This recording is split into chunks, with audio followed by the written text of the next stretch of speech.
We are so mixed up. What race, what culture is not here? So it makes it tough for us to really stand on what you're speaking about, although I get it. I'm not even disagreeing. I get exactly what you're saying, but that makes it tough when you got everybody in here and everybody's supposed to be included. I think you just made my point for me. Yeah, we're a melting pot, and you're saying, do you think that if at the founding of this country, which they didn't do, and they spoke English just as well, and they also had a bunch of immigrants, Germans, Irish, all these other people that spoke different languages, they could have made English the official language if our founding fathers wanted it to be. They made freedom of speech, and they did not make so that's not English an official language too. No, you're making my point. The second half, you're making the point. The second half, which is calling the country a melting pot, as if the country would be a melting pot if English had been the official language and the official culture, because that would be the next step, right? It's not just language, it's also culture. Making those English the official language and or the official culture, as if this country would be the melting pot it is today if those things had been done in the past. And they wouldn't have been. That's a good point. All right, cool beans. Yeah, I think you like my actual point. And again, I wasn't disputing anything, but I was making a specific point to something I heard. I know I heard you say. That's all. But it's all right. Equality? Nah, it's all right, bro. Just rock out. Nah, it's okay. It's okay. Don't worry. We be chilling. Rock out. All right. Gad, Kev. Man, look. In there right after. Listen, the majority of people in America speak English. Listen, look. I used to drive for Uber, right? Like, and I would pick people up, like, and I would be trying to actually talk to them, and they spoke no English whatsoever, right? Like, so there was this one time, like, this one lady, like, she had put in the address wrong or something like that on where she was going to. And I'm literally sitting in the car with this lady for 20 minutes because she can't speak any type of English. Like, and we just have no idea where she's going to. Bro, these people, like, you know, I get it. America is a melting pot, but these people have to learn how to say and do basic American things, bro. Like, nobody is trying to take away their culture or nothing like that, but they have to learn basic shit. So that's fine that you believe that they have to learn, but do you believe that's constitutional that they have to learn it? Even if it is, or it isn't, these people need to learn. If we go to their country, like, they don't give a fuck about no constitution. You need to learn it. Yeah, so we see why he's a Trump supporter. We see it. So Kev, I am an American supporter, sir. That was the main thing I was saying. Okay, hold on. So this was everything I was just saying. Okay, he just said, real quick, Sharon, how he just said, if they're here, they need to learn it. My main point is, from what I'm hearing, is where it's too many cultures. Like, think about it. I mean, I graduated in 2000, and I remember even the two languages we had to learn in high school was French and Spanish. I remember those days. It's been a melting pot. That's my point. And I'm saying, if you go over other countries, it's primarily still them. So it's easier for them to stay in that mode than it is for us as Americans to stay in the mode in which AR you're speaking about, because of so many different cultures, bro. That's all I'm saying. And so, but the problem is that what AR saying, he made a very good point, is that if we are supposed to be America first and everything is great, we are the greatest nation, why are we even concerned of what another country is doing if we are supposedly above these other nations? Also, the Cash App said, support. Get the lights up. Thank you so much, my brother. I really appreciate you. You always holding me down. Thank you so much. Sharon, I got a question. So we don't skip over it. Hold on. Real quick. Before everybody jump in, I want to see if Aaron wants to respond to this as well, because I know he liked this conversation as well. Go ahead, Aaron, jump in, then we get back to AR. Yeah, I mean, I don't think it's really possible or feasible to have an official American language, but I do like the idea. It's not without merit entirely. It's just that there's really only two ways, I believe, that official languages are established. One, it's a unification of the native language, right? Like in China, you have Cantonese, Mandarin, like there's different dialects, you know what I mean? But there's a unifying language that is accepted across the entire country. Like, same thing in Japan, you know, all these other countries have that.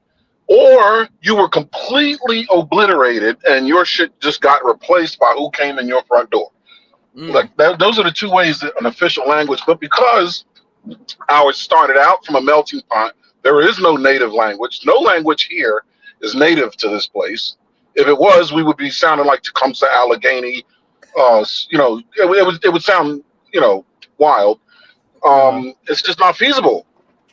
And even then, that's too fragmented. It's like African languages. But if you look at the country of Pakistan, they speak Hindi, they speak Urdu, they speak Arabic. But if I'm not mistaken, Hindi is the official language. Right, yep. Farsi, there you go. Exactly. Absolutely. But I believe Hindi or Arabic, it's one or the other, is the official language. But if you go over there, you got a lot to deal with. This is not feasible here.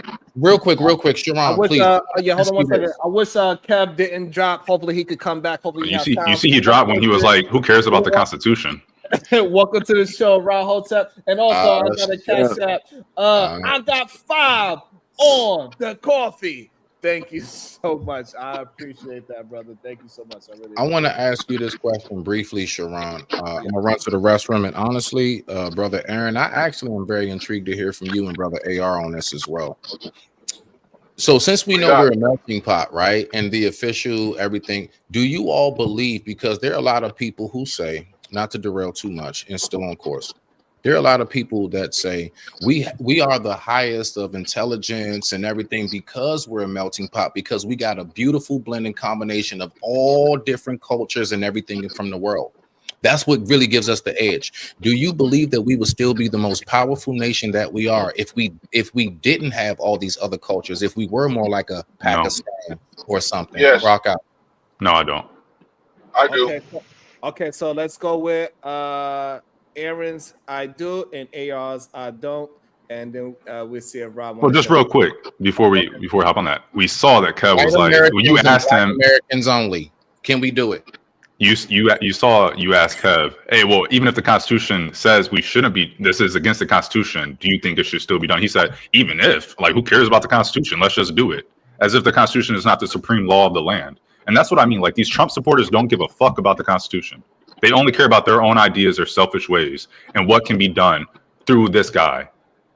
And it's pathetic. Like, I'm proud to be an American as you shit on the Constitution. What the fuck are you talking about? That's what being American means, is upholding the Constitution. You people discuss me. Damn. Go ahead, Aaron. Woo. I think we will be as powerful as we are now, or very close to it. I think the evolution toward that power would look different. But what gives us our power chiefly is the military or the strategic location, right? The 2 oceans has everything to do with it. 2 mountain chains has everything to do with it. What borders us to the north and south has everything to do with it. We're virtually isolated and untouchable from the world from attack, but we're also in a strategic position to launch attacks to anywhere in the world if need be. That in and of itself, it removes vulnerabilities that would prevent us from being powerful. Now, the economic piece would just develop out of that somehow, some way. I don't know what that would look like, but I think it would happen. Also, with what's under the ground here, it's diverse. You know what I mean? We're not just oil rich. We're not just gas rich. We're not just agriculturally capable. We have kind of a little piece of all the different climates to be doing a little bit of everything. We can grow a pineapple. We can grow an olive.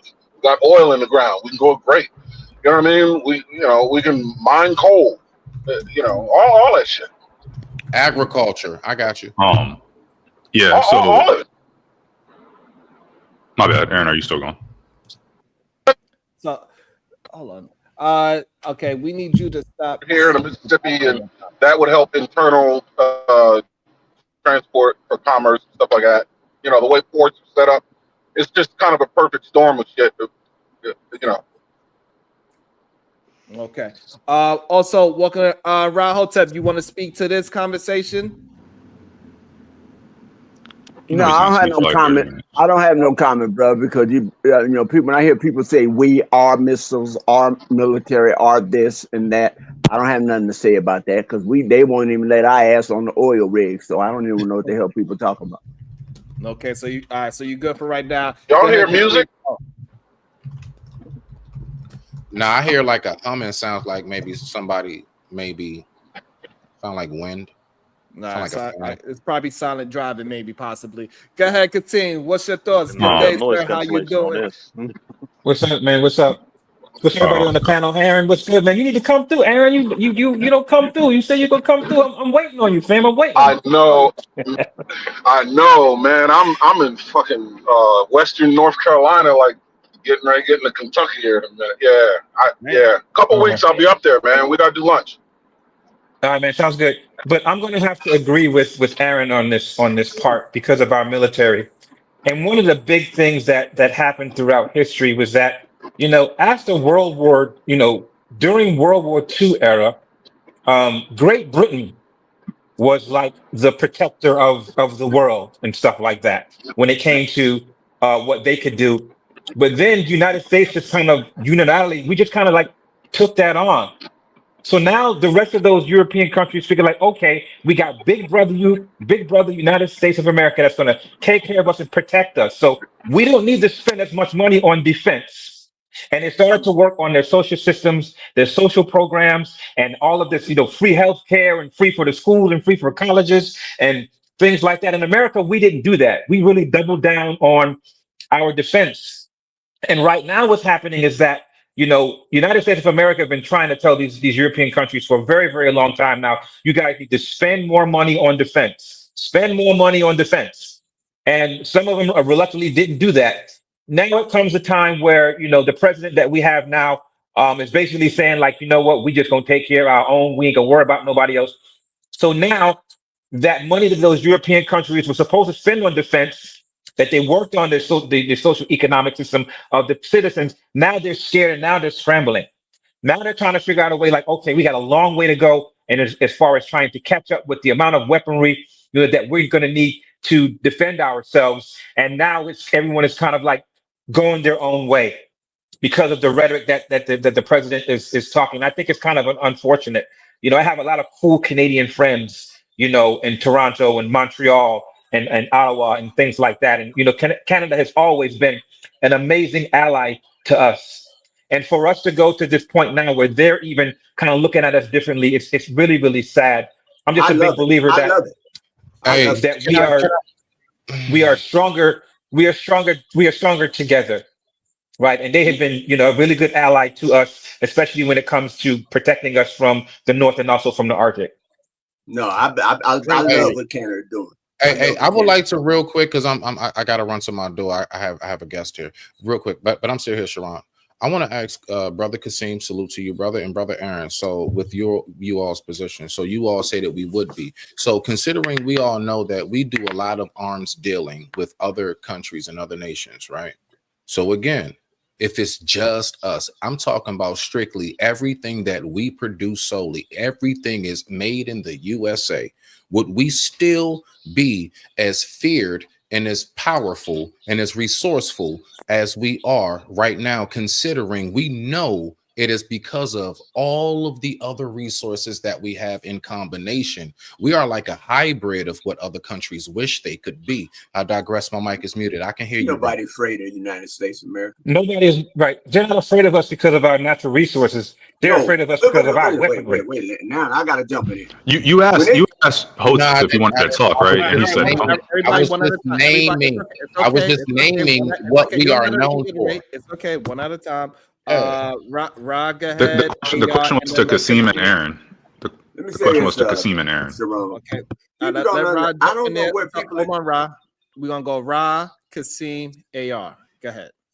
Well, I don't know where people getting their information from, especially black people, including ourselves in our military, our natural resources. We ain't got no damn natural resources. We're still trying to fight for the crimes or the reparations and the concessions that they owe us and that they're due us. We keep acting as if like Andrew Air Force Base or Fort Bragg or Fort Benning, Fort Gordon is ours. Ain't our goddamn base. I wish the U.S. would try to make Canada the 51st state and increase the age on the draft and send some of these people that keep thinking they're part of this shit and send them over to Canada to fight the Canadians and see what British and see what the Swedish and the Danish do. America does not have any natural resources in the sense that they can put on the global market in exchange for equal fair trade for other goods that other countries have that we don't have, which is aluminum, copper, diamonds, gold. Look that's the whole thing with what's going on in Burkina Faso. U.S. don't have no real large gold deposits and aluminum deposits and copper deposits. Why we keep talking like this country has natural resources? Yeah, it has some coal, yes. In the Appalachians and Virginia, yeah, they have that. But they don't have something to scave off this. Right now, America is not the big bad dog, the big alpha dog on the global scene. China knows it, Russia knows it, Africa knows it, and also the Europeans know it.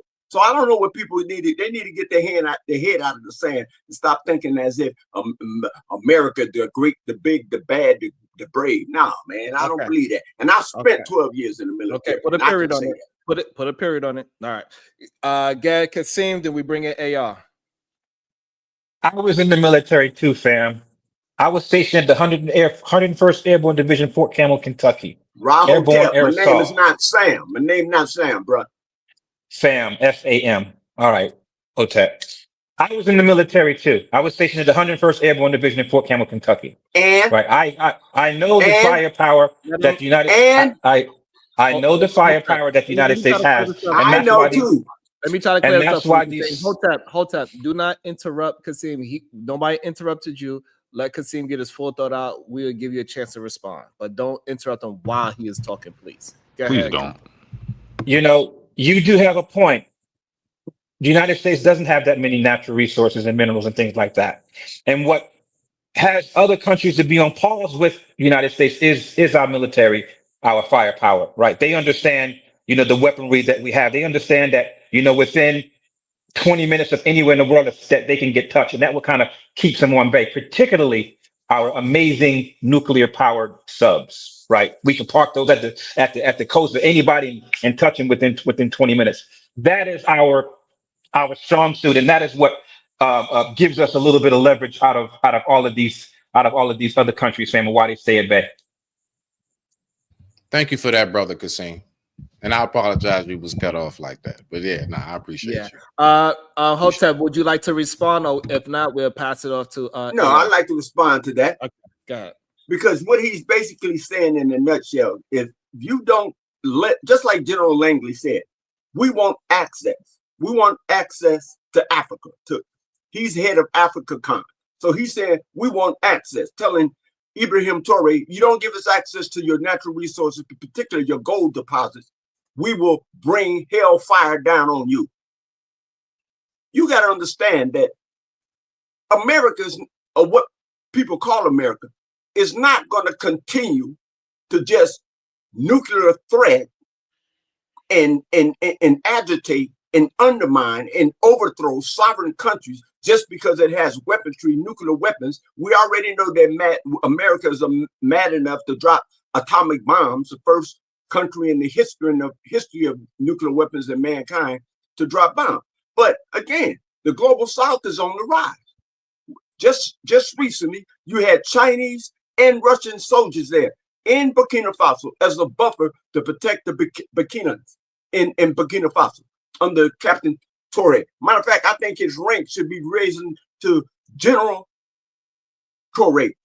So Michael Langley, Uncle Tom Langley, Virginia, has no damn business with his Negro foul face telling another nation, particularly another African nation, if you don't do this, we're gonna do that.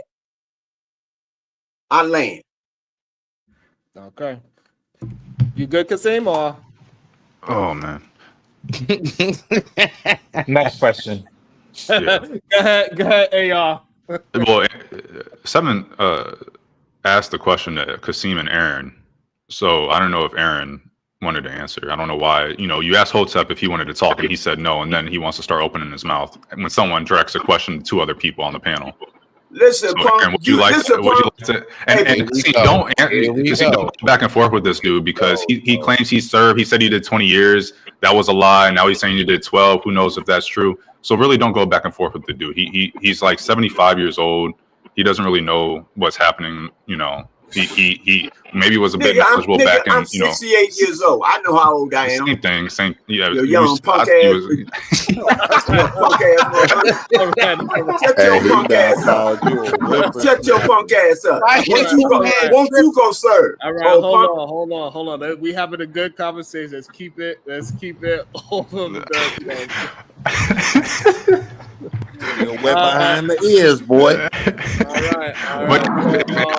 Remembers the question that Seven asked him, but if he wanted to respond to the question, I got you. I'll try to reset it. Mr. Seven, do you remember the question that you had? Yes. Basically, so to reiterate briefly, all right, so we can just keep it pushing. I appreciate everybody. So what I was trying to figure out is, so if it's just America, right? Like only us, and everything is USA made, truly considering we know that everything that makes us so big and powerful is the fact that I consider us a hybrid country. We're not a country where it's like 85 to 90% solely Americans. We got everything here. And I believe that is a large contribution as to why this country is as powerful as it is. So now if we remove that, like what really do you think would make us as powerful as we are now? You don't think that would be something that would take away from our power? That's all. It's just, you know what I mean? So here's all right. So how are you really good at math? No, I'm more of like a kind of English. Okay. All right. But in mathematics, there's a concept called a vacuous truth. What that is when you make an if-then statement, a vacuous truth is the then part being true no matter what, because the if was never defined. Okay. I think what you're asking puts me in that situation. Okay. If Americans were only Americans, then, right, the rest is there. Here's the thing. Americans to be American is fundamentally melting pot. There is no culture, race, or origin of American to speak of that I can use to make that analogy, or that, to analyze what you're saying. Not even native. Right. So if you want to go down there, that's very tribal and fragmented. That's like saying African. Which country? Right. And like so the way Native Americans, if it was just them allowed to thrive, the way this country would look would be it would be stratospherically different in ways I wouldn't be able to answer that. Number one. Number two, that would change the global arena. The global environment would be different. Because the Navy, the Spanish, French, and British not being here would have changed their naval course. That would have it would have everything would have went wonky, bro. You know what I mean? The consumerism that is America today would have who knows what we would have looked like. I really appreciate. I just want to say your educated humbleness of a response, bro. You didn't try to come off like you got all the answers. I love it when people know how to recognize that. Appreciate that. Rock out. Yeah, appreciate you, man. Welcome to the show, KT to go. What's your thoughts? First of all, shout out to everybody on the panel. Shout out to everybody in the chat. Cheers.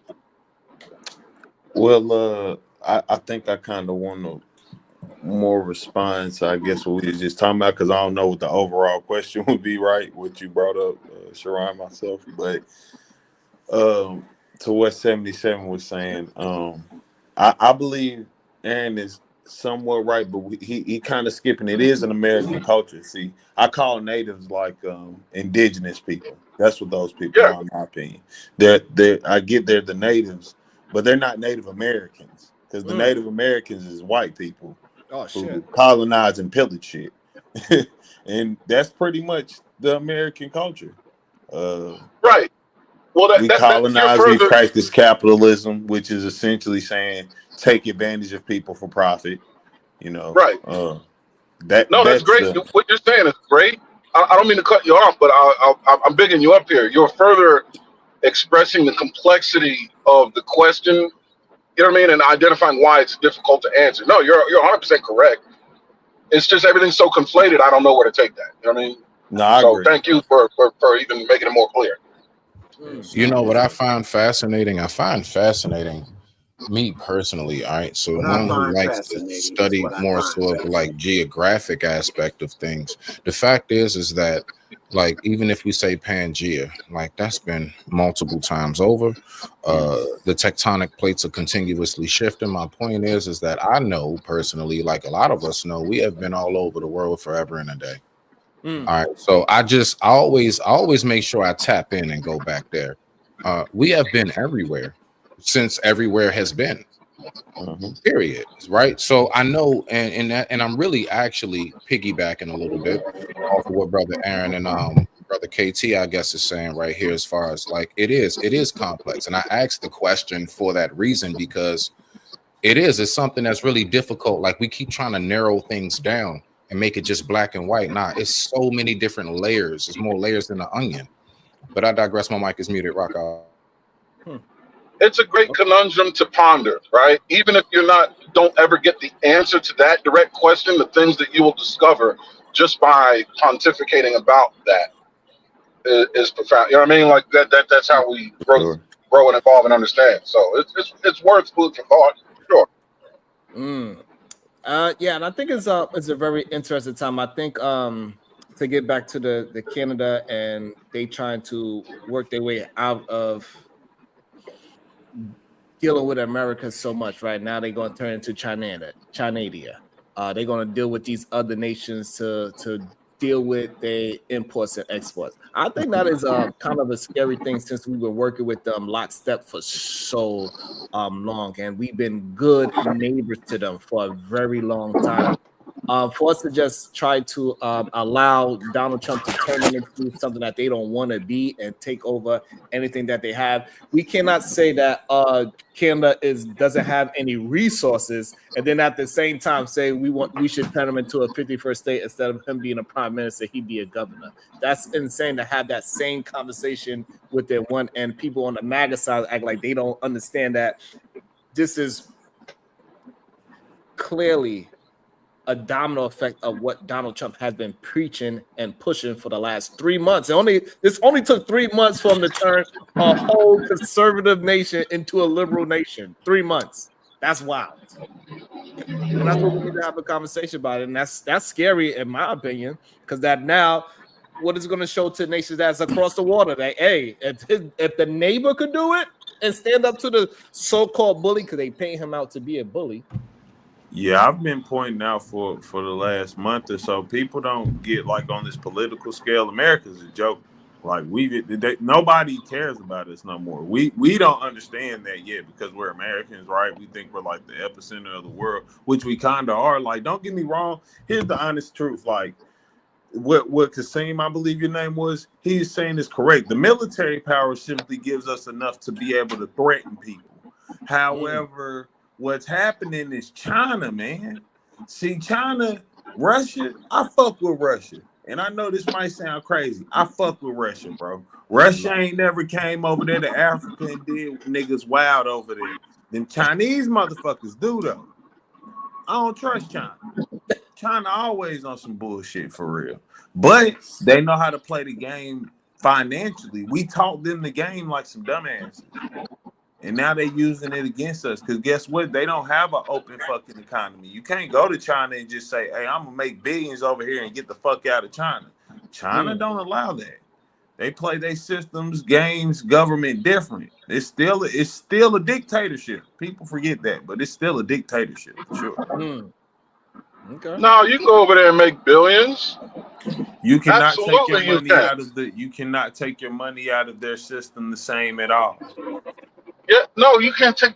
Wait a minute. Not no. China, why do corporations go over there for the cheap labor? Oh, corporations why? Individual.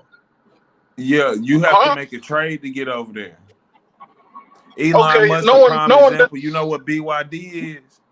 Yeah, no, I didn't say it wouldn't come without a cost. What I'm saying is you can go over there and get loaded. Oh yeah, if they let you in, then you're gonna very much pay. Like I said, I'm gonna give you a prime example. Elon Musk. Okay, Elon Musk, in order for him to get his factories over there, you know what he had to do? Give up all of Tesla's technology. BYD is now the second fastest growing fucking car company in the world. Thanks to You got an Elon Amazon Musk account? giving this shit You got up an to Amazon China. account? Because they understand how we play that game like some dumbasses. You got then they use an it for Amazon account? self-gain. Look at Jack Ma. If you think that you can get out here and just you're gonna make money in a certain way and do certain things, no, look at Jack Ma. All right, so Jack Ma. KK, That's why I'm asking you. That's why I'm asking you if you have an Amazon account. Huh? Do me a favor. Do me a favor. Buy a camera battery from Amazon. Yeah. Tell me the name written in the seller on the receipt. Tell me the place of origin where that battery came from. Oh yeah, that bitch gonna come from somewhere in China, probably. You know what else? Order a phone protector. Order a screen protector. Order a computer. Yeah. Go on Amazon and order your wife a damn makeup set. Order some shoes. Okay, let's move on. It's Chinese, man, and Jeff Bezos eclipsed Jack Ma with the same formula. Amazon ain't Alibaba. Alibaba is the moon to Amazon's planet. Oh no, you know Alibaba got seized about 5 years ago by the Chinese government because Jack Ma said something. Like that's what I'm saying. And Jack Ma is Chinese. Jeff Bezos, is not. So what does that mean? That's why American can go over there and make billions. You can't make billion. You can't bring $1 billion as a sole proprietor or LLC back from China. There's mechanism in place to bring back that revenue. Sharon, how much of U.S.'s debt does China own? Would you say? I'm not sure. 20%. Okay, 20%. So that 20%, if they just drop that quarter or 20% back on the global market and said we're not going to back it, it'll collapse the U.S. dollar overnight. What? No. He's right. The backing for U.S. is, see, this is what people don't understand about economics. Hold up. Say what you said one more time. I said that during the bailout, when Obama was president, a lot of that bailout money came from the debt that the U.S. owed that they said that we're going to pay this to these companies because they were too big to fail. But once they paid that bill, there was interest on that money that China backed. So if China dumped that 20% back on the global market and says we can take that loss, we don't need that. We don't need that. And we don't need the interest on that debt. It will collapse the U.S. economy. See, people making up these things as if America's economy in all this, and when they might have to go to the nuclear option or go to the warfare option. But at the same time, because we're in America, we got to get off this soapbox of thinking America is like the way America was when General MacArthur was the Allied commander and Eisenhower and all this. Those days don't exist anymore. Trump has U-turned even on the tariff war. Even he has the lowest ratings of any president in the history of the United States. He, just like Sharon said earlier, he even defied his own damn record. Can we be concise? Because you moved into presidential ratings, and no one has addressed what you said yet. Well, presidential ratings and the ability for the U.S. citizenry to have in the faith in which the direction of the country is moving and how stable the three branches of government are has a lot to do with economical, political stimulation and stability. That's what it has to do with it. Yeah, but you say a lot and no one can address anything you say, and then everything that comes afterward is propped up on something that people might not agree with.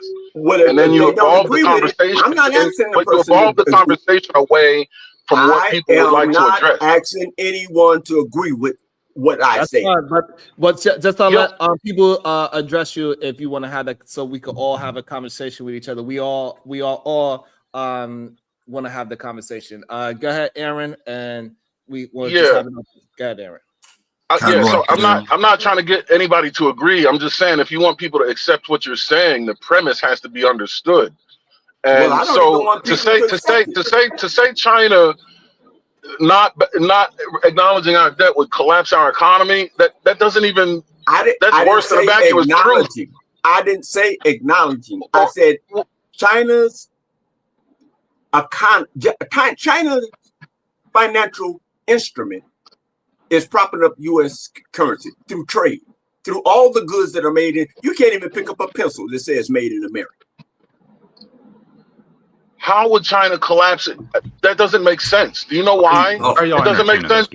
Okay, tell me why. No, it's like it would create like a global nuclear war, except in commerce. Here's the thing: why is China powerful and big? Because they produce at a cheap rate, but what they produce has to be consumed by someone. That someone is us. Number one. Number two. China would have to turn loose of ownership of all the real estate that they have in American and on American soil and other territories that are controlled by American militaries. Have they did it? No, that's the point. They can't collapse anything because they would go down with the ship. If they sink this ship, there's a vortex that's going to go behind the American sunk ship, and China is getting sucked right into it.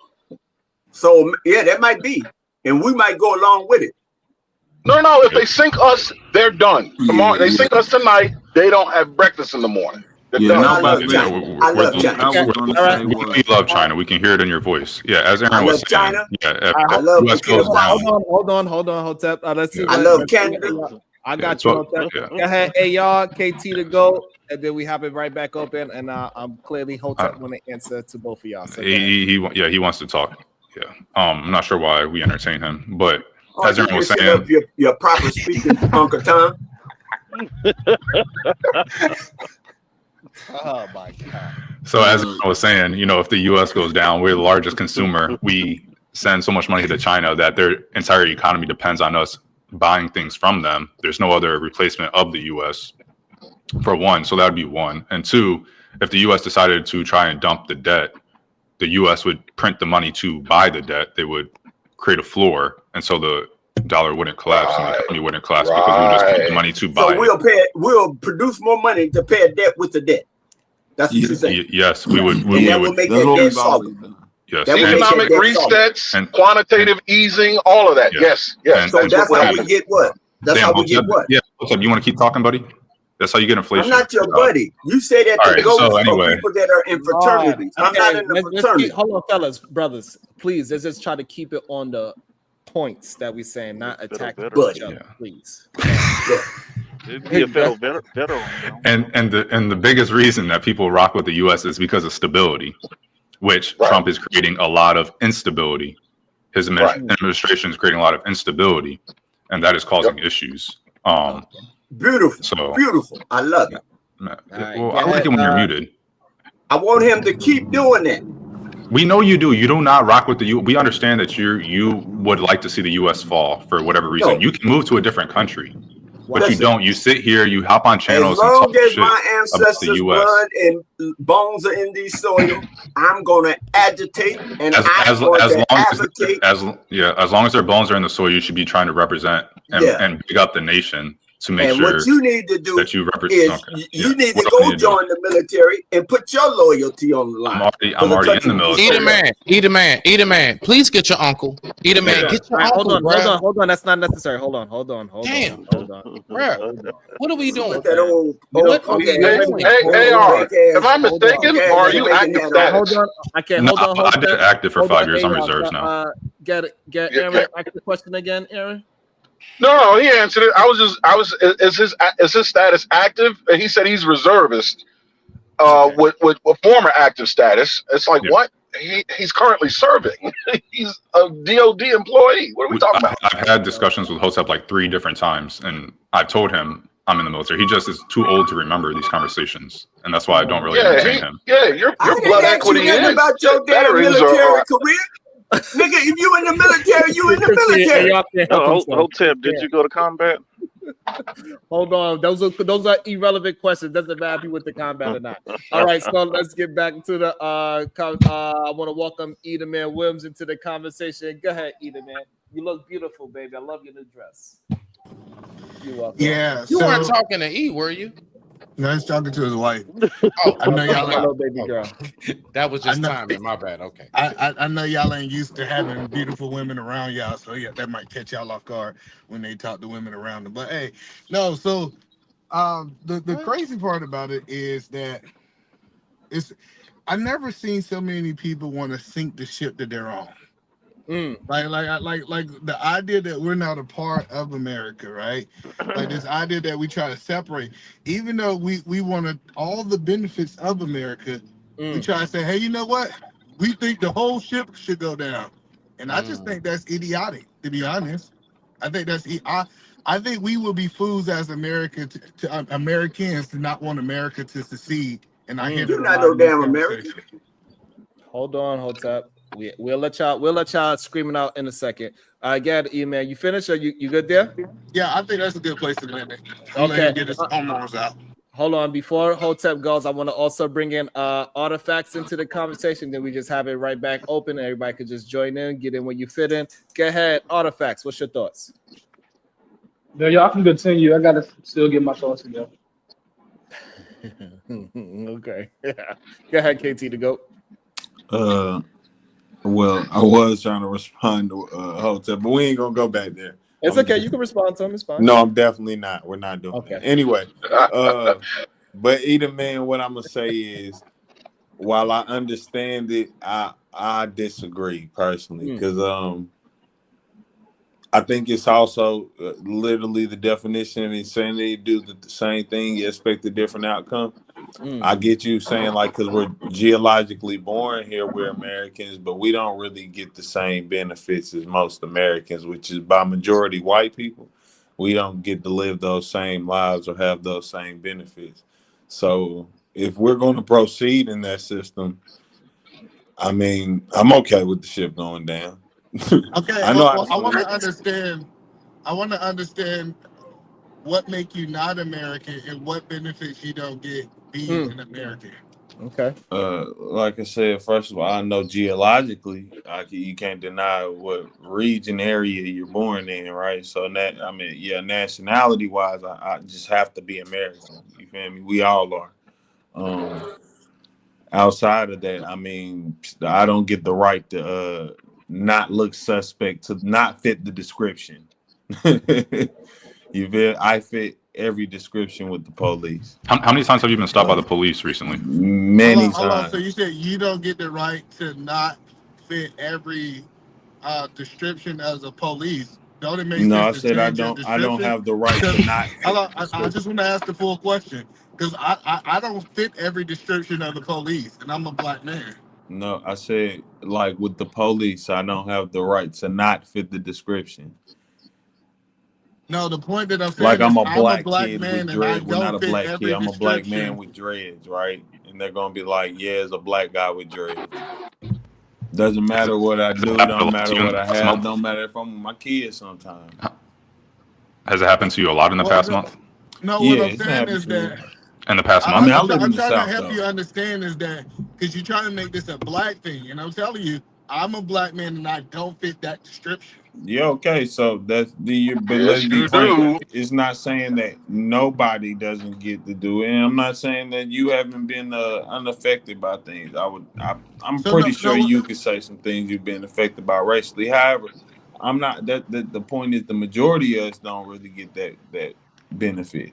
I don't think the majority of Black Americans have dreads. Have you talked to a lawyer about just dreads? Have you talked to a lawyer about a civil case for discrimination? See the dreads or cut, and either way you fit the description. Well, I live in North Carolina, and I haven't seen any random Black people being walked up to and saying, "Hey, you fit the description." Have you talked to your lawyer about a civil suit for discrimination? If this happens so often, you changing the topic, sir. That ain't got nothing. And if you're in North Carolina, it do got a lot to do with the topic. It do got a lot to do with the topic because you're moving off your feelings, man. This is about Lexington. What about Thomasville police? Any of that? You know about any of that? No, I don't live in those cities. I live around Raleigh and Charlotte. Okay. I thought this was a foreign policy issue. Huh? I thought this was a foreign policy issue. I agree, but I mean, he brought up the point of the boat going down and why am I okay with it? And I explained it, and now we're here.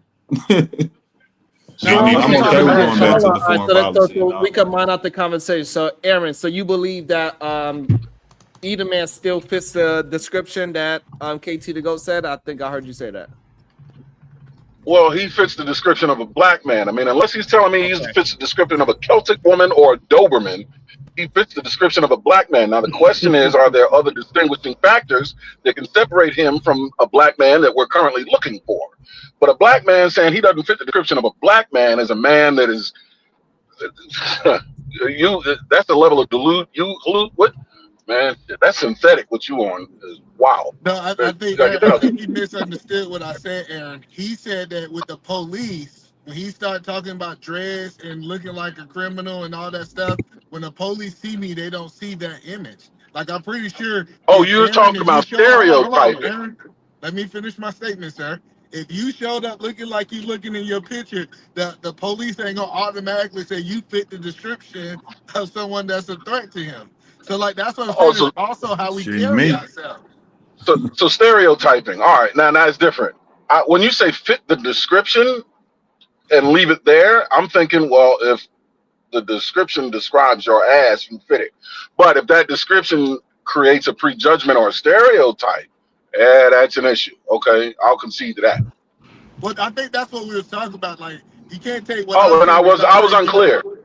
Right. I'm saying, Aaron, he right. I'll tell you what I'm saying the description we fit is a black. That's the point that I'm telling you. So what I'm telling you is when people say, "Hey, as a black man, I don't have the same rights," because he said rights. I don't have the same rights as other people. I said, what does that look like? And then when we start going down this rabbit hole talking about dreads and this, that, and third, and I'm like, I don't have that description that you're talking about. Yeah, that's what I'm saying though. The description you have what Aaron said, it's a black man. That's what I'm talking about. We're black people. Everybody, we get in this on this panel hella times. You can look in this chat and girls gonna call hella niggas bandits and dumb because we niggas. Not even if they know us personally. They just don't like what you're saying, and that's what they automatically gonna cast on you. And it's nothing wrong with saying some things are stereotypes, right? Some things are fact. Even stereotypes, I keep it a bean with you. Stereotypes based on some type of realistic shit.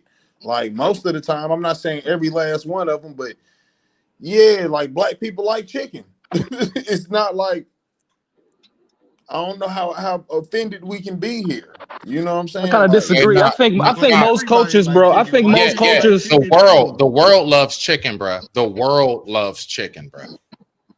No, for sure, but it's something about that Negro eating chicken. Watermelon. That's soul food. Wow. Hey, listen. Soul food. Watermelon. I personally hate the shit. And it ain't coming from the white folk. No, but that's the crazy thing that I'm telling you is like everybody like chicken. Like if you go to country after country, and it can be not one black person in sight, and they still like chicken. So like I ain't even debating that. You know what I'm saying? I'm not again, like I said, something's not even a stereotype. It's just a fact, right? Or based on something that's true. You can say that. Like I know a lot of Mexicans that were fucked up driving. I mean. No. But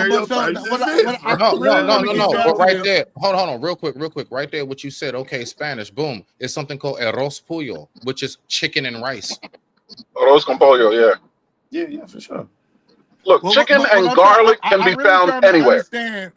Because I want to understand from a rights point of view. So as an American, because he said that he's not American because he don't have the same rights. That's I said we not treated the same, like equally getting the same amount of treatment of the rights. Like it's not like we get to live the life as other people have in this country. Like, is that by choice though? Is that by choice, or is, I mean, I don't know about that. Yeah, I mean, I would say I live pretty damn good. Y'all know it wasn't by choice, and we still just sitting here having to accept the sloppy seconds, and now we trying to fight for America. Who's accepting? Speak for yourself. No. Hey, we let y'all free. Y'all got the same rights as us now. Y'all good. So when he said we can't live the life that other Americans live, what does that mean? Yeah, no, I don't know no restrictions I have. I live great. No, he didn't answer that question for us. Listen, what does that mean that we can't live their life? Because we can play the stupid game, bro. How many Black American billionaires are there? They have. I ain't worried about billionaires. I'm just saying, like, if you're talking about living good, we got the same opportunities. We make more, innovate more. I've made everything. We should have more of them, right? No, but the black billionaire. Hello, the black billionaire is a bad argument because it's white billionaires and black billionaires. That means both of them had the opportunity to become billionaires. Yeah, I'll give you an anecdote. Black folks or white folks? Let's be very honest here. I'm talking about like in American culture. In America, we got billionaires America. Most American culture is basically Black history. It's not even American culture. All forms of music is some shit niggas made. We can prove it. They stole it, and now they say, "Oh, it's American." That's a poor way to look at it, bro. So shouldn't it be? That's a poor way to look at it because Black Americans, but shouldn't it be? Black Americans have big influence on the world, bro. So that's a poor example of what you use. But I'm gonna use my own example. So, me personally, I just think that you as a Black man, most cultures should embrace you if you have some substance to go along with you. I think the problem with us as Blacks, we come from a lack of knowledge, and so when you have a lack of knowledge, you're gonna say certain things. You're gonna do certain things that's out of the norm. But you got to be able to embrace certain cultures, man, and to be able to get that impact that America has for us. Because as we can see, Asians are thriving in America, Koreans are thriving in America. All type of cultures are thriving right here on the land that we come from. And so I think that was a poor excuse that you used. I think that we just come from a lack of knowledge, and we just lack the faith and belief in trying to get the knowledge that we need in order to capitalize on the resources that America has. Two things I'll say. Can I say something? Wait. Hold on. One mic. 1 second. Aaron wanna jump in. Mr. Seven wanna jump in. Let me reply because he was talking. You'll be able to go ahead, Aaron, Mr. Seven, and then KT to go. Let's try to keep it that way. Go ahead. What the last gentleman just said does make a lot of sense, and it is a righteous statement. And in where it counts, I would agree. However, there's still a futile attempt to immerse yourself in other cultures, and there's no payout. And I can tell you anecdotally, I'm deeply wrapped up in the motorsports community, right? And I'm not talking about street drag racing and drifting. I'm talking about, racetrack road circuits with very purpose-built high-end European sports cars. And in that arena, people, and they either think I'm a part of like maintenance staff or a misplaced spectator. I have no idea what I'm doing. And like in some of these pre-race briefings, I ask very advanced questions about very advanced techniques, protocols, things like that. And the response I get 9 times out of 10 is, that's out of your league. You're in over your head. Like their answers are very ABC, and I'm asking, advanced calculus and physics questions. And then when they see my big black ass out on the track, destroy anything moving, and come back, they go, "How did you do that? What's in your car?" Son, you had a 200 horsepower advantage. You have bigger tires, and I'm 150 pounds heavier than you. And I smoke you. It doesn't work all the time. Trust me. There are communities where Black people don't fit, even if you kick their ass. Let me know where I can go when I can go, Sarah. No, I'm done. That's it. I'm done. The next person was Mr. 77, KT to go, and Rahotep, you going after KT to go, and then be open. I don't know who want to go after Hotep. Go ahead, Mr. 7. I go after Hotep. Okay. I appreciate you. All right. So So I wanted to just respond to my brother Afro Facts, and much respect to you and what you were saying as far as when you said there is a lack of knowledge. No, the fact is that we have been not able to tap back into what we originally already had. You're not going to tell me we build all kinds of things and been innovators forever and a day.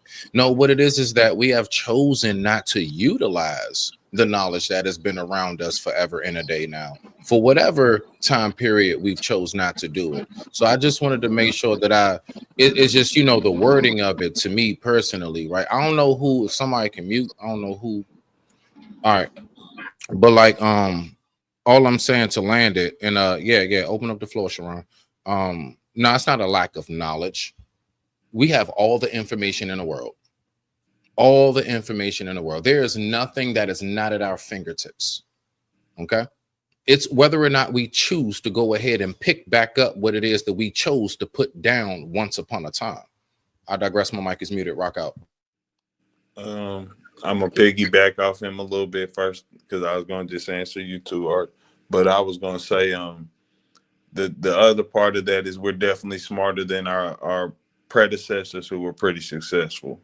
So I think saying we lack knowledge is kind of crazy. Secondly, I've already went through the difference between you saying like an Asian, the Koreans, and like everybody say that, but you don't notice the broad thing and difference is you don't have a motherland. You don't have nowhere to send your money. You make your American money as a Taiwanese person. You make your American money and send that shit back to Taiwan and live good in Taiwan. Like, you don't just stay in America for life. Even if somebody does, they probably still got a very close outset of family that comes here in the summer, maybe work with them, go back home, watch they shit that they done bought in they motherland. What? What? Okay, keep going. What? I believe Hotep was next guy. Hotep didn't eat a man. Go ahead. He about to flip out. I clearly understand what the brother said as far as the brother was talking about his skills in motorsports. And the example that he gave was a perfect example of how even when you have the knowledge, you outperform in all the different disciplines in any particular area of activity. They still question your intelligence or your reasoning for even being on the track or on the tarmac. Now, the question I have is that what rights do particularly white people, so-called white people, or white men have in America historically that they have and benefits they've been able to take full advantage of unrestricted in America, where they had to march, had to sing, had to plead, had to do any of those things to acquire those innate inherent rights based and enshrined in their Constitution. Tell me one right or one civil rights organization that so-called white people have. I land. The Revolutionary War was an entire war to get those rights, by the way. No, let AR go. Let AR go right now. No. We're gonna stay in order. The Revolutionary goddamn War was the white folks against white folks. You're muted, so don't try that, AR. God damn it. Hold on. All right, so I didn't realize I was I'll be trying to hold on. You want to answer his question, AR, before Edaman go? I gotta go actually, probably after this. But yeah, his question was historically what rights have white people had to fight for. The Revolutionary War was a war to fight for the independence of a country because they felt like they were being subjugated by the crown and Britain. And then obviously the Civil War was over slavery, and that had a whole rights thing, the ownership or the property, blah, blah, blah, all this stuff. So they also fought in that war, whether they fought, whatever you want to say, what they fought specifically for, they still fought for certain rights to either not exist or to exist. So they have fought for that. But I got to go. I appreciate your time, everybody. Everybody have a great day. Thank you. Take care, AR. I'll play your hand for you. Appreciate you, sir. I just want to go ahead, Edaman. I just want to address the elephant in the room. Like, see, it's funny that we want to blame it on everything else. It's funny, the people who have the highest marriage rates are typically the wealthiest. The people with the lowest marriage rate are typically the poorest. I just read a report last night that says that the Mexican households typically have more money today than black households, right? And what that comes down to is that we have to understand, for us to build wealth, we can't do it by ourselves as men. We have to do it together with women. And for some reason in the black culture, we have bought this thing that we don't need women, period, that we can do everything by ourselves. And I think that's a direct reflection when we start talking about the wealth gap. Okay, and I don't disagree, I don't disagree. All right, and so also you'll be able to get a chance to jump in there right there. We got over 160 people collectively watching the show. Thank you from both sides. Everybody that's here, make sure you're hitting that like button and that share button. This is how we keep pushing out alternative media out there. And if you can, please send it down. I have alternative ways to super chat since we all know that I'm demonetized at this moment. So if you can support, Cash App, PayPal, Zelle, and also you can do it by Stripe as well. These are all ways that we can help each other out. Hopefully we can keep it going. Hopefully I'm getting you through your work day or your whatever it is that you do. Hopefully I'm getting you through it. So go ahead. I believe somebody wanted to jump in. I think Art, maybe Aaron. Are we good right now? I'm all set. Go ahead, Aaron. No, I'm all set, man. I'm chilling and listening. Okay. So I wanted to touch back on the foreign policy. On what y'all was talking about was about foreign relations. I just think as Americans, we just came from so much of a high from World War II. We dominated so much of the world that we lacked something, or we didn't take full advantage of what we accomplished during World War II. I think that's what the Republicans and Trump is trying to demonstrate, is that we can go back and make some corrections, because remember that when we dropped the atomic bomb, the Asians, like in 2 or 3 years, I believe the Asian economy went up and they became the third largest economy back in those days. Like right after we dropped the bomb, it took about 3-4 years, bro. Their economy became the third largest economy in the world. Because we pump money into their economy. America Understood, E. But that's what I'm saying. We made a mistake. After we did that, we didn't capitalize fully on the world stage, because we could have gained more resources for America. That's my opinion. I digress. It wasn't about resources. You got to understand how America designed. America didn't want to start bringing that labor back to America. They always wanted a slave class. Like this idea that we still don't have, like when we start thinking about these factories overseas, that will still be considered a slave class. So we had to pump it back in there because we had already put. So E, why cost of labor? Understood, but our economy is supposed to be a gain for our economy, though. That's what I'm saying. We giving all these. Okay, it's not. It's not a gain. It's a gain for our economy if we can go to China and get something pennies on the dollar that it would have been made in America. That's a gain. Now listen what your ass said. You got to go all the way to China. Now, if you order it from China, import it from China, that's a different price. So either, man, I don't know who you married to, or if you got a poodle or you got a dog that you carry in a wallet or purse, but you don't know what the hell you talking about. So what you think about that, Aaron? I want to make sure, because I done heard him argue the other side of this. Are you saying that it's not a benefit for us importing things from China? I'm saying that America is a consumer colony. Americans is lazy. They won't even go out there and pick the vegetables that former immigrants were picking. Lettuce rotting in the sun. Tomato. The price of goods. My point. That means we're see. This is the thing with you, Eater Man. This is the thing with you, Eater Man. You think you got some steak. You think hold on. You think you got some steak in America. That China is a benefit for us if they doing majority of this stuff for us. But at what labor cost?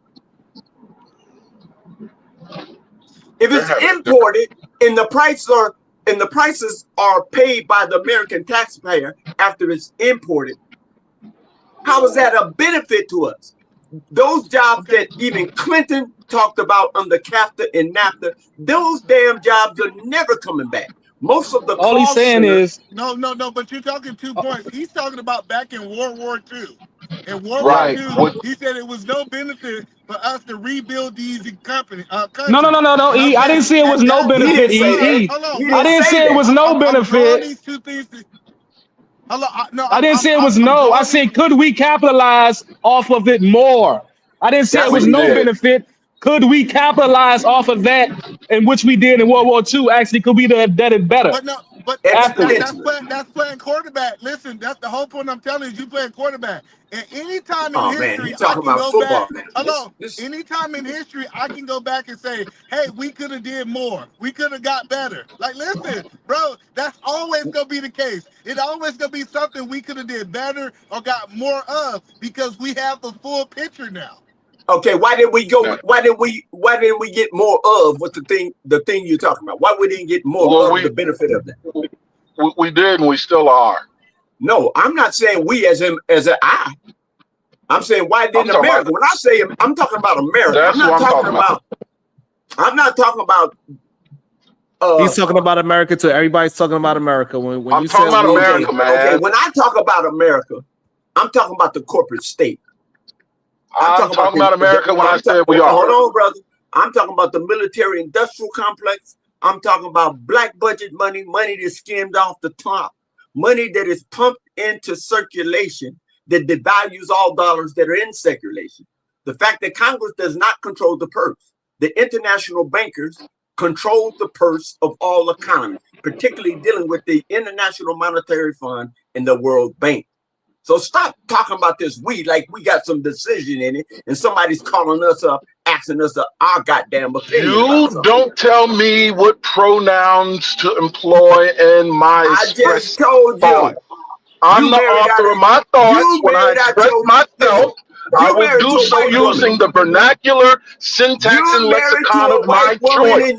You are not a dictator of my use of language. Hold on. Let me just hold that. First of all, you talking to Aaron. Aaron is not married to a white woman. You got that person confused. I thought that was either man. If that was Aaron, Hold on, Ra. Hotep, either man. Aaron, I can at least apologize to him. Hotep, hold on before you apologize. Also, either man is not married to a white woman as well. So you got your facts. Well, he married to a cow or a Chinese or goat or something. I don't know what he married to.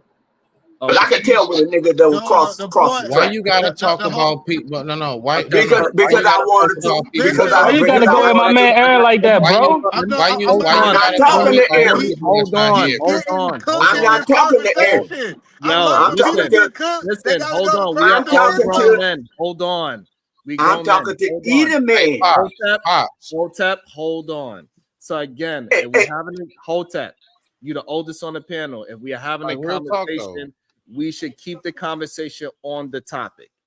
You're one of the oldest people on the panel. You should be demonstrating that, not trying to insult somebody's choice of who they married or children and all these other things, these other factors that have nothing to do with the topic at hand. Let's get it together and let's show everybody else we can have conversations without throwing. You're right. But I don't. You're messing up my question. Okay. But my question was a good question. Okay. All right. So that's everybody. Let's get back to not attacking characters. Attack the points that we are having a conversation about, and this way we can have a good conversation.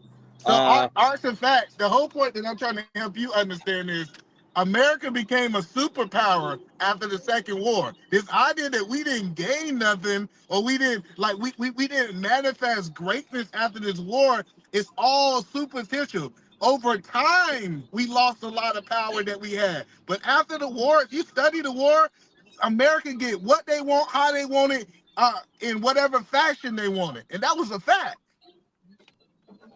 Okay. Right, man. You know what? I said that earlier about after the war, how, Britain was pretty much the guardian of the world, and the United States just kind of split in that position. And in the other countries, they kind of went into, socialism and holding up their social systems, and they didn't spend as much on military as the U.S. did. So you're right. Nice. I love it. So what happened? What I after the actually war? wanted After Aaron. war? Yeah. All right. So In regards to what? let's take a look at how America has benefited between the war end of World War II and now. All right. First thing, strategically, bombing Japan immediately was the first and only time a nuclear warhead has been detonated in combat. So it gave the world a snapshot of what that looks like, and that's when the precedent was set that we should not do this again. And even still, we weren't really held accountable for that. Like, we didn't start a nuclear war. People were like, nah, that's some shit. We agree not to do it. Second thing is we got control of the Japanese territory and Okinawa, right? Military control. Now that's a strategic advantage when it comes time to taking Korea, which we have South Korea now, which puts North Korea, stay put, and China, right? The only thing China has near us is maybe a submarine and some real estate that we sold them, but we got guns on. But we actually have land masses near China, right? So military, as far as military strategy, it's a good location to be in. Also, it helps to have the Philippines, right? They don't have that over here. That's what Cuba was about. Russia was trying to get a hold of Cuba so that they could have a satellite location near us. We said, nope. Now, as far as economically, who are the best car company, best car makers in the world? Germans and Japan, right? They're the ones that we fought and destroyed, right? We got an army base in Germany, we got Marines, Navy, and Air Force in Japan, and they're making cars because they use their technological prowess to make cars and technology instead of weapons, right? They don't do that anymore, and we benefit from it because now that they have these companies making superior vehicles for the world, they're putting factories in America. There's a BMW plant in North Carolina. There's a Toyota factory, and I mean, there's more German and Japanese factories here than the American factories. The Ford Taurus was made in Canada, right? So we get the benefit of that, and then we export those vehicles.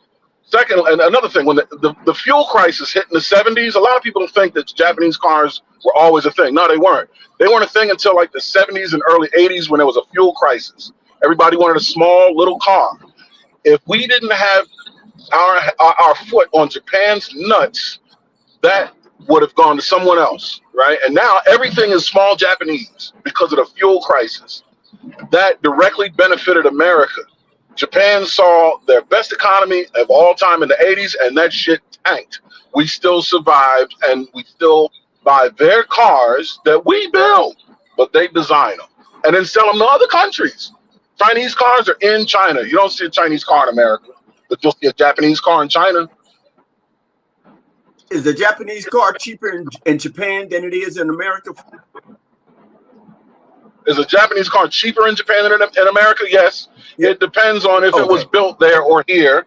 And also, Japanese cars are held to a different standard. The EPA and the SEA in America holds it. So that's why certain cars can't be imported. The Skyline, we had to wait till that turn 25 years old before we can get it. Yeah, so it I also agree with a lot of what you said. I agree with it. And they don't have premium brands. There's no such thing as Infiniti. They got Nissan and Nissan. We have Nissan and Infiniti. Over there, it's only Honda. We have Acura, but that's the benefit. Acura is an American brand of a car that is Japanese. But if you buy an Acura, that's an American car company. Well, America, not we, but America is losing the financial war. They're losing the. They're gonna soon be offset by the military strategic geolocations on the planet, because a lot of these countries are going to kick U.S. bases out of their country. Okay. I doubt that. No, I doubt that. Well, okay, let's look at it. America's economy. Wait, hold on. America's economy and stronghold is in its military, industrial, economical stronghold. But these countries are wiggling out of these spoken stricter stronghold that America has on them. China is one. Russia definitely one. Even African nations. Even African nations up. So how do you think they're gonna kick these military bases out of these countries? Listen, this is that Edom man speaking? It doesn't matter. Just answer the question. Well, no. No, I won't answer the question. You don't tell me who the hell I'm talking to. Hotep, you off point. Hotep, you off topic, Hotep, because we really talking about the economy aspect. When it comes to war and when it comes to the military, bro, America's is number one, bro. When it comes to is a part of the military, bro. When it comes to arms, military is number one. You need to get off of that topic, bro. We need to. We're talking about economy, bro. We're talking about economy, bro. Stick to the topic. Military doesn't have anything with the economy. The expenditures that go to the Department of Defense has nothing to do with the currency in the economy. Is that what you're telling me? So, Hotep, are you? No, is that what you're telling? No, before you ask me a question, the person that made that statement, tell me that the military-industrial complex and the funding that goes to it does, but you need to stick to one topic instead of going all over the place, man. You was in China, you was in the Korea, China, and I never was in China, nigga. What the fuck is you talking about? Oh, okay, so we calling names, huh? So we want to start. So wait. So we no. So we want to start cooning. We want to start. We want to start coonology. We want to start cooning. Man, E, you got an opinion, E? What's going on, man? Yeah, what's up, bro? Listen, the whole point that I'm telling you is that until we lose the world currency, the dollar is currently the world currency. Is it going to be that way forever? It's not the world currency. Okay. So what's the world currency? Multiple currency. If you look at the New York Stock Exchange and you look at the Dow, the S&P 500, there's many currencies that float all through the economical global exchange rate that determines the value and the strength and the confidence of one's nation's currency. Okay, and what you're saying is that has a trickle down effect onto our community as a black people. That's what you're saying. That's how he's not saying none of that. Listen, he just like I'm saying that has a trickle down effect on us as a people, and it has effect on the nation's strength of its dollar and the confidence in which we have as a people that use that currency for the exchange of goods and services, and the confidence we have in it. Money in and of itself does not exist. No, you know what? You know why the American dollar is the standard on the exchange? And tell me why American dollar is worth $1. How much is $1 worth? No. That's not. No. Tell me what the value of $1 is. That is crazy. It depends. So to answer that is based on whatever you're willing to exchange me for it. That's what its value is, right? And intrinsically, I agree. Money has no value. It is just notarized debt. But what I'm saying is, thank you, sir. Right? No, I know what I'm saying. But what I'm saying is, as far as the global exchange, right? There has to be a reference point that's used to juxtapose it against to determine the value of everything else. What I'm saying is, you don't need to be the most. You don't need to be the most valuable form of currency to be that thing. That's true. It's the American dollar is that because we are the world's biggest consumer. I agree. Correct. So that is why the American dollar is the standard reference point that is used to determine where the exchange market is. If you compare the yen compared to the U.S. dollar, if you compare the yuan, if you compare the euro, if you compare the British pound, it's compared to the U.S. dollar. As a matter of fact, when they price silver and gold, what do they say? Don't cut them off. This many dollars per troy ounce. They don't say it's this much yen per troy ounce. Why do they want the gold? Answer my question. Why do they want the gold? Don't cut him off. Let him finish, man. Let him finish. He's gonna finish his thought. You know the crazy part about it. I was going into precious metals. I was getting ready to get into hard assets. Gold does not back U.S. currency. But when you price gold, you price it based on U.S. currency. If you look at the hard asset exchange, no one prices gold at this many yen per ounce of gold, gram ounce or whatever. If you look at the troy ounce of silver, it's always a certain amount of American dollars per troy ounce, and then you exchange it to other currencies. Can you use Japanese yen to buy silver? Yes, but the exchange rate is going to be based on the U.S. dollar and how the U.S. dollar is priced, set to price the silver. There is no exchange direct from the yen to silver. It's how strong is the yen against the dollar, and what does silver cost in dollars. Aaron, it's crazy that you even have to explain this. Like we all know that. Oh, that's crazy. But the whole point that I'm saying is that we still have power in America. This idea that, hey, we don't got power. Everybody got more power than us. It's like a paper tiger. It's a made up boogeyman.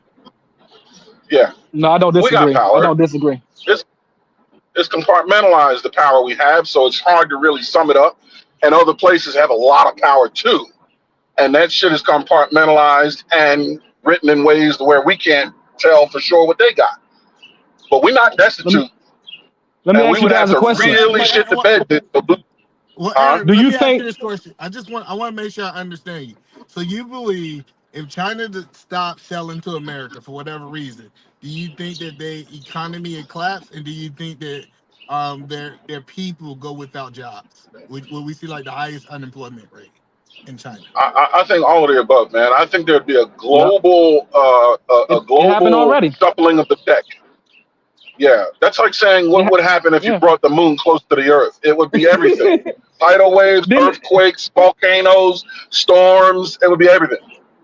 Not just flooding. It would be everything you can imagine. It would be a systematic collapse globally. It'd be a shuffling of the economic deck. And see, that's what I'm saying. In this economical system, we are the sun. Yeah, I agree. Yeah, this is a binary. This is a binary star system. On the east, you got China. On the west, you got America. China has Russia. We got Canada and Mexico. Europe is in the middle, trying to keep their shit together. They're so fragmented and compartmentalized. They're glad they're first world. Me personally, though, I don't think that America always was the power struggle, was the actual military stronghold that we think we were. I think when it comes to the weaponry, yes, we were always number one. But when it comes to the ground, we got to give it to China and Asia and certain Asian companies, Asia militaries, because their groundwork, the people and how they get their military people involved, I do think that they always had an advantage on the ground level. But when it comes to arms their strategy is shit, but we don't have enough bullets to hit everybody that they got. They got people, we'll run out of bullets. We'd be throwing guns at them and they still be sending people. We don't have enough soldiers. We ain't got enough rocks on the ground, right? It's been that way. The recruitment numbers are so fat now. They're trying to pay people extra bonuses to join. It's been that way since Genghis Khan. Absolutely. Genghis Khan started that, and it never went back. Aaron, with Genghis Khan and the most complex part about what you said, Aaron, their bodies couldn't even make it to America. That's what I told you when we got the ocean. That's why America's the shit. Because we got the Atlantic, the Pacific, and mountain chains to disrupt transcontinental travel and rivers that we can use to our advantage. America is the shit. Hello, Aaron. Aaron, I just want you to understand. I know for a fact that we could not win. Hello. I know for a fact that we could not win a war in China. What I'm telling you is it's impossible for us to lose a war in America. Exactly. Correct. Wait. Somebody said it's impossible to lose a war in America? Yeah. If one of those countries, the Korean bloc, the Russian bloc, and the Asian Pacific bloc join together and invade. How America would they invade? No, stop right there. How would they invade? Wait. One, because we got people like you, Eater Man. No, second of all, like you're not a fighter. You're trying to go back to insults, and not this. You never propelled out of C-130. Okay, you don't know what I did. I parachuted out of one. I'm not talking to you. I'm talking to Eater Man. Don't let him get off the hook. Eater Man trying to go somewhere else. No. Let me tell you something, man. Sir. Let me tell you something about this. Hotep, that would never happen, Hotep. No, because now this is ignorance talking. Listen, Either there's man. a reason why Japan only attacked Hawaii. Either man. Because they couldn't make it to the mainland. What are we talking about? Saw. I don't care. Either man, you're not in that equation. Together, Either man, you're not in that equation. You're not in that equation, either man. The Department of Defense or Congress haven't called you and asked you what do you want to do about weapons, munitions, and systems. They haven't called you and asked you a damn thing. They called you. They said, "Hey, old nigga, let me call you and get your opinion." See, this is why we can't have these. No, this is why my ad. This is why my ad. Oh, Bama. Let's be real, fellas. This is. Listen. Like I said, we get so derailed because we got people talking about America getting invaded, and then we ask them a simple question. How are they going to get invaded? Let me ask you a question, sir, and I know you eat. It's people like you. Who controls the purse strings? Who controls the purse strings in America? That was his answer. Do Congress control the purse strings? Now you want to talk about something else? Yeah, no, I'm talking about currency. Come on, man. Come on, bro. Y'all got let this old dude talk. First of all, America and China will not be going to war no time soon. First of all, America and China will not be going to war anytime soon, bro. Article 10, Section 8 and 9 of the Constitution states that only Congress can coin money and regulate the value thereof. When is the last time you know there's a 2/3 majority vote of currency? 1 cent, a half a cent, a penny in the U.S. Congress. When was the last time there was a vote on the currency? If Congress controls the purse string, anybody. When's the last time? What's the point of the question? What's the point of the question is that the U.S. economy, which is everything within the country, is dependent on its ability to pay its bill, pay down its debt, and give confidence to the citizenry of its currency. Okay. That's the reason why we're having a lot of the problems that we had, even with other nations. So the last time Congress voted on the value of a dollar was in 1974, about 1974. We were already taking off the silver standard before that and the gold standard. At one time, you can get a dollar that says silver certificate or a dollar that said gold certificate. And you can go to a bank and change it for the value of the price of gold at that time that you wanted to redeem it. Okay. Everything that we have now, as far as dollars, what people call dollars or money, is nothing but debt being pumped in circulation and being extracted out through taxes in order to keep inflation in check. But it's also backed by the people. No, it's backed by the confidence that people have in the currency. Correct, Sharon. Correct, Sharon. Confidence, however you want to word it, but it's backed by the confidence in the people, just so we could just be on alliance. So so the people, as long as the people believe in it, and then it doesn't need the gold backing behind it. I think the whole concept of the conversation was that America does have a spending problem, bro. I think we all as Americans understand that. I don't know if that's what you're trying to get at with the conversation, but if that's the case, well, then you can say that America gave themselves a hell of an advantage for a long time to get here. And if you think about it, so you're basically saying that America, we're not even running our country the best that we can right now. Because if we did, we all would be financially free and we all would be rich at a certain level. Yeah, I guess that's what I'm getting for your conversation. Yeah, that's what I'm saying. We're not in control of constitutional currency. We're not in control of legal currency. But what I'm saying is that America must have gave themselves a hell of an advantage for a long time then. If you're looking at it like that, we must have gave ourselves a hell of an advantage. So we're not, if you look at it from an American aspect, then you can kind of look at that both ways. We both can land this plane together. It's co-pilot. Can the debt be paid off in full and settled in full? The U.S. debt, can it be paid off in full? Me personally, I don't think it would end up being paid off. I think it would be an act of something that we do for another country. It won't be an actual pay off something. It would be in exchange of a something.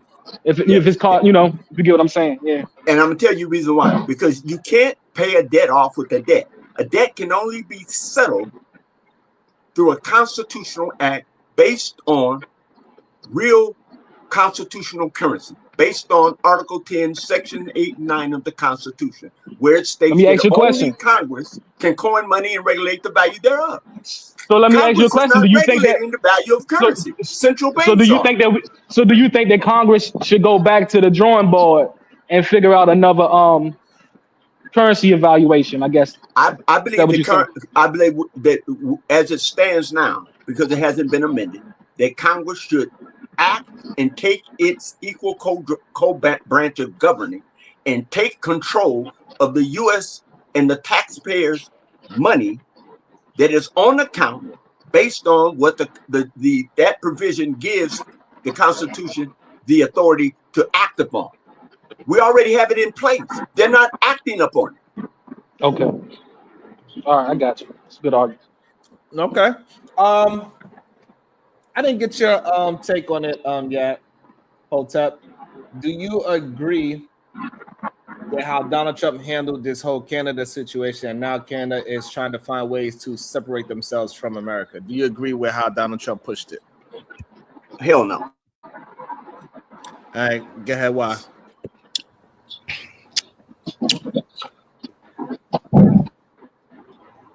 You said why? Because what? I got a question when he done, Sharon. I never asked my question. I'm just waiting. All right. Yeah, I'm done. I don't agree that he did, and it's going to cause a boomerang effect on the American. It's already doing it on the American. Okay, he probably got a phone call or something of that nature. Aaron, did you express why you agree or disagree with this whole new Canada position on trying to step away from America? Have you spoke on it yet? Yeah, no, I haven't. I think it's unnecessary, and I think it's over exertion on Trump's part and an overreaction on behalf of Canada. I think what end up happening with Canada trying to make this Brexit move, which is essentially what it is they're going to put themselves in the position that Russia is with China. Russia still depends on China for military support, but they are in economic trouble with China. Their dollar, there's strained economic relations between Russia and China. A lot of people don't know that because the headlining news recently was Russia and Ukraine, Chinese giving them weapons, right? But that strategic is different, but it will put Canada in the same position. We'd be up in arms economically, but they'd still need us to take care of their military. They can't separate militarily. They ain't got it. What are they going to do? And we can't afford to let them, because then that will make our northern border vulnerable. You'll have to get down and lay down and let me protect your ass and cough up this protection money when I ask for it, and make sure you get to keep your beautiful Yukon countryside. By the way, I'm going to be checking on your shit every time I pass through here going to Alaska, which has a lot of oil and is about the size of a third of the United States anyway. And that benefits you because of the pipeline situation. You know what I mean? Like, there's too much of a mutual need for survival and protection shared between U.S. and Canada. It's just bickering. It's two powerful motherfuckers bitching and moaning.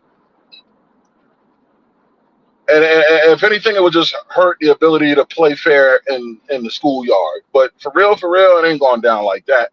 It's splitting this hemisphere in half would weaken this side of it.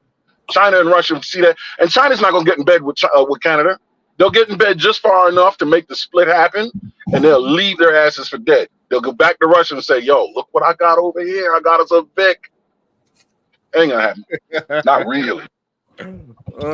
So, what is your thoughts when Trump says Canada is not resourceful?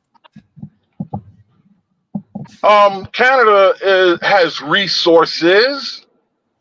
I don't know that they're resourceful in the sense that, I mean, they're strategic. I call them like a diet caffeine-free America.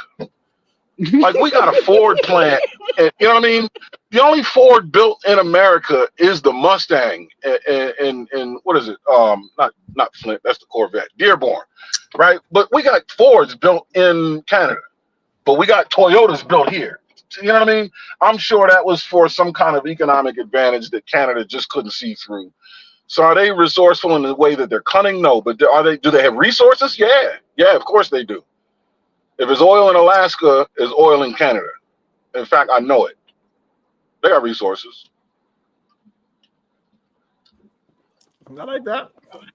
That was really good, Aaron. Go ahead, Mr. 77. Go ahead, ask your question. My question dates back a little bit. Is that all right? I just want to make sure. All right. So to Brother Aaron and whoever else wants to answer. Yeah, matter of fact, Brother Hotep as well. I'm going to go ahead and I'm going to include you in this one. I want to hear from Brother Aaron first. So I want to know, since we're so concerned about whatever it is the official language is supposed to be. Now, one thing that I know is that we as blacks here, us specifically, I want to know, what is the difference between black culture and American culture? And do black culture and American culture intertwine, or is it separate completely? Yeah, all right. I'll take it inside out, which I think speaks to the answer. They are intertwined. They also are mutually dependent. You can't have one without the other. There would be no black culture if it weren't for an American culture, but American culture would not be what it is without black culture. It'd be something else. American culture, so much of it owes itself to black culture. Which came first? They came together in the sense that America, as we know it, began with our labor. And that labor was where our culture was born. Call and response, right? Jumping over the broom, all this kind of thing, right? But as that culture evolved and America evolved, America, you could say, appropriated, benefited from, adopted, assimilated into black culture as it evolved. And now today you have 70-year-old white women talking about she just got new bling. But black people don't eat no fucking cucumber sandwiches. Wow. I love that. Oh, shots fired. Shots fired, Sharon. I like cucumber sandwiches with a nice herb butter. They're delicious, but you get my point. Shit. Hold on, before you ask Hotep. Yeah. The Cash App, it says Diet Free America. That was a good one. Diet Caffeine Free America. Yeah. Fat free. That's Canada. Yeah, I mean, considering there's so much stuff in the water. There's so much stuff in the water. It's funny. I had a joke back in the day. I said, I'm going to invent the first label of diet water. Apparently, we really need to do that now. But anyway, Brother Hotep, without cussing me and everybody out while answering, can you tell me what your thoughts are? Just wondering. You're on mute, by the way, Hotep, if you didn't know. You want me to restate the question? Can I just take another 15 seconds and just draw two? I mean, he ain't talking. Yeah. So let's just think about some things that are quintessential to Black American culture. Fried chicken, right? But do you know how the frying process got to our hands? That was Scottish. Scottish people fry everything. They fry spaghetti and meatballs. The fact that you bread something in flour and drop it in hot grease is Scottish. We got it and added African spices to it, which is why it tastes so daggone good. No, Same thing with the music. Same thing with music. Rock and roll came from jazz and blues. Jazz and blues was a bunch of African people being handed European instruments and making music. I just want to know this, Aaron. Okay, so watch this. Okay, so I actually thought about it. Now I've tried to look. I don't know. I think I've seen a few, but before the Colonel himself, which is the original, right, fried chicken. Colonel Sanders, yep. Did we have a face on it first, like an Uncle Ben or somebody that was the face of fried chicken? Did we have an Aunt Jemima of fried chicken before the Colonel? Right. I don't believe so. Yeah. You see how we go ahead and Yep. Yeah. And do you know what Colonel Sanders was? He owned a gas station. Never served in the military. The Kentucky Colonel. No, he wasn't even that. No. The Kentucky Colonel is a social rank. It's like and a social, it's damn high society shit. He had a gas station, and people were coming through talking about they hungry. He said, "Are you hungry?" No, and he got this chicken recipe. Wait. I think y'all missing it. Okay, let's slow it down, fellas, and let's tap in briefly. My I'm point with is, the point is in which I'm speaking on is, okay, so I'm gonna say it. Niggas love fried chicken so much. So is it because the white man handed it to us? No, they love fried chicken. Who was before the colonel? No, we made it. Well, they made fried chicken. We made it delicious. Okay. Scottish people invented the frying chicken. They took We got Famous Amos. We got Aunt Jemima. We got Miss Butterworth. We got Uncle Ben. We got our names out there. Yeah. Where's the fried? Where is the Popeyes before KFC? And I'm talking about they got black and white pictures of this man in real life. Where is us with fried chicken before the white man gave it to us, American wise? We don't have it. Damn it! Thank you. Let's just be honest about it. We got to talk about that. That's all I'm saying. Yeah, it was appropriated.